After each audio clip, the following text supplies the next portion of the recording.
নানা সংকটে তৈরি পোশাক খাত ৩.৫ বছরে বন্ধ হয়ে গেছে ২৮৭টি কারখানা। কর্মহীন হয়েছে প্রায় ২.৫ লাখ শ্রমিক। বাড়তি উৎপাদন ব্যয়, অর্থ সংকট, অর্ডার কমে যাওয়া আর গ্যাস বিদ্যুতের অনিশ্চয়তায় প্রতিযোগিতার সক্ষমতা হারাচ্ছে রপ্তানিমুখী এই শিল্প। নিরবচ্ছিন্ন জ্বালানি এবং নতুন বিনিয়োগই এই সংকট থেকে উত্তরণের পথ বলছেন বিশেষজ্ঞরা। শাহিনুল ইসলাম সাগরের রিপোর্ট। তৈরি পোশাক কারখানা বন্ধের হার বাড়ছে।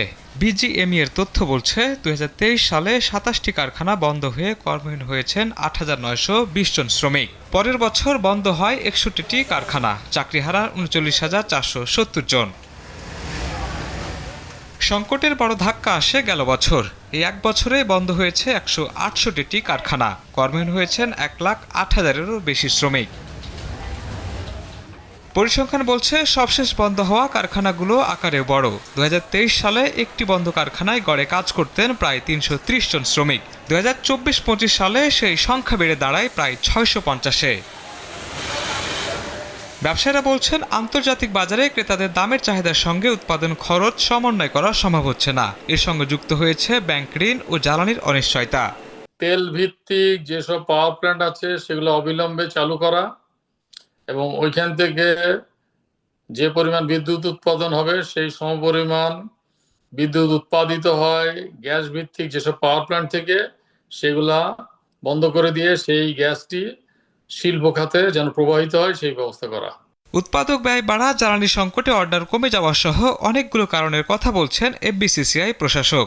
ক্ষতিটা অনেক ইন দ্যাট সেন্স যে প্রোডাকশন লস হয়েছে অনেক, এবং এটার আবার কিছু লম্বা ইম্প্যাক্টও থাকতে পারে যে রপ্তানির ক্ষেত্রে যে আপনার টাইম লস হয়ে গেছে, সেই টাইম যদি আপনি কভার করতে বায়াররা এগ্রি না করে তাহলে এটা এয়ার শিপমেন্ট হইতে পারে, ক্যান্সেল হইতে পারে, ডিসকাউন্ট হইতে পারে, সবগুলি বিজনেস লস। জ্বালানি বিশেষজ্ঞরা বলছেন সংকট মোকাবিলায় কারখানা পুনরুজ্জীবনের পাশাপাশি প্রয়োজন সহজ ও টেকসই অর্থায়ন।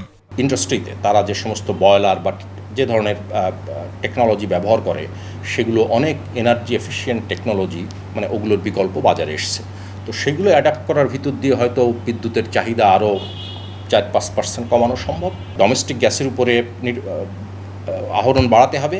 আর ৩ নম্বরটা হচ্ছে যত দ্রুত সম্ভব এবং যত বেশি সম্ভব নবায়নযোগ্য জ্বালানির দিকে যেতে হবে, কিন্তু রাতারাতি কোনো সমাধান নেই। আমরা বাপেক্সকে শক্তিশালী করে দেশীয় জ্বালানি খাতকে যেগুলো আছে সেগুলোকে ওয়ার্ক ওভার করে সেগুলোকে এক্সপ্লোর করে, এগুলো long term solution.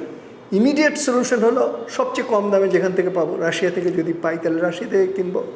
Immediate solution হলো আমাদের যে ক্যাপাসিটিগুলো আন্ডার ইউটিলাইজড আছে, পরমাণু বিদ্যুৎ হোক, কয়লা বিদ্যুৎ হোক, যেটা দিয়ে আমরা এখনই তৈরি করতে পারবো সেটা ইমিডিয়েটলি করে ফেলা। চলতি বছরের জুলাই পর্যন্ত আরও ৩১টি পোশাক কারখানা বন্ধ হয়েছে। কর্মহীন হয়েছেন ১৬,৭০০ জন শ্রমিক। তবে বিজিএমইএ বলছে এ সময়ে নতুন করে গড়ে উঠেছে ৪০টি কারখানা। শাহিনুল ইসলাম সাগর, দেশ টিভি, ঢাকা।